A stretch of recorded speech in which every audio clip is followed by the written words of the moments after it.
The COVID-19 pandemic began in late 2019. The number of infections and deaths have been higher in men compared to women, scientists alluding to both biological and social factors as major determinants for these disparities. But as our health reporter Zainab Mohammed now tells us, the social-economic factors may just be the more dominant determinants, with factors such as occupational hazards, cultural norms, and even health seeking behavior playing a critical role in causing the disparities. Since its inception close to 2 years ago, one thing that has stood out throughout the entire period of the COVID-19 pandemic is the significant disparity in the number of infections and deaths being recorded in males compared to females.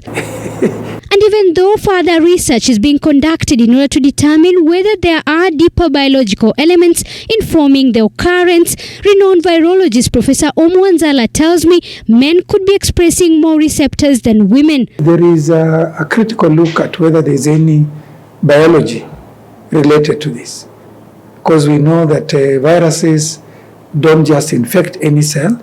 Viruses are very specific in the cells that they do infect, because there must be something we call, on a cell there must be something that a virus binds onto before it can actually go inside and infect that cell, things we call receptors. So there is a thought that maybe men express more of these receptors than women, but that is a story that is still under investigation. He, however, insists the determining factors go beyond biology, as cultural upbringing informs lack of health-seeking behavior in men more than women. We are told men don't cry. It all starts there, isn't it? Because if you cry, you are perceived to be what? To be weak. All right? So that is the culture that, as we talk of gender issues and health and gender disparities and health-seeking behavior, you must critically look at culture. How do we bring up the boy child? And how we bring up the girl child? Those things start there. Professor Omu further says occupational risk hazards undergone by men could also be higher. The social factors that put men at risk is actually related to their work environment. If you just take Kenya, for example, you'll actually find that majority of men are in border industry. Majority of men are the taxi drivers. Majority of men are the ones who are in hotel industry. And we are fully aware that the more contacts somebody comes across on a daily basis, the higher the chance that they are going to get infected. This further translating to the number of COVID-19 related deaths occurring in men than in women. The high mortality in men could actually be nothing other than that men present themselves to hospital when it's too late. All right? You've been having a problem, but you keep working. When you cannot completely work is when now you seek healthcare. But by that time, it's already too late. All right?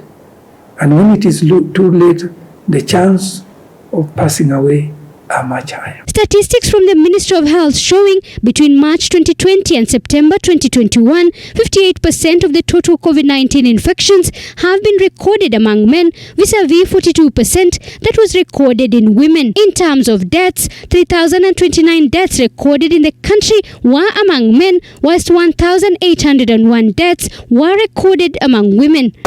Experts, however, say one factor that may just be a tipping point in the disparities is COVID-19 vaccinations, as data from the Ministry of Health shows 1.15 million men have already gone for their jabs against a small number of 975,000 women. This, though, is not enough for an impact just yet. Going forward, Professor Omo says the government needs to invest in behavior change programs in order to get men inclining towards health-seeking behavior at an early age. What we are trying to advocate for working upstream and for looking for promotive and preventive modalities, and maybe opening up centers that will be geared to actually looking at normal people who just want regular checkups to detect any problems as early as possible.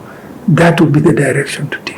And then companies can be encouraged to talk to their employees, who are mainly men, isn't it? You know, boda, taxi drivers, hotel industry, all these places that employ large population of people. Ministries can be encouraged that your employee must have a yearly checkup. And that yearly checkup, it should be made voluntary, but it should be encouraged as much as possible, that this is a good thing to do.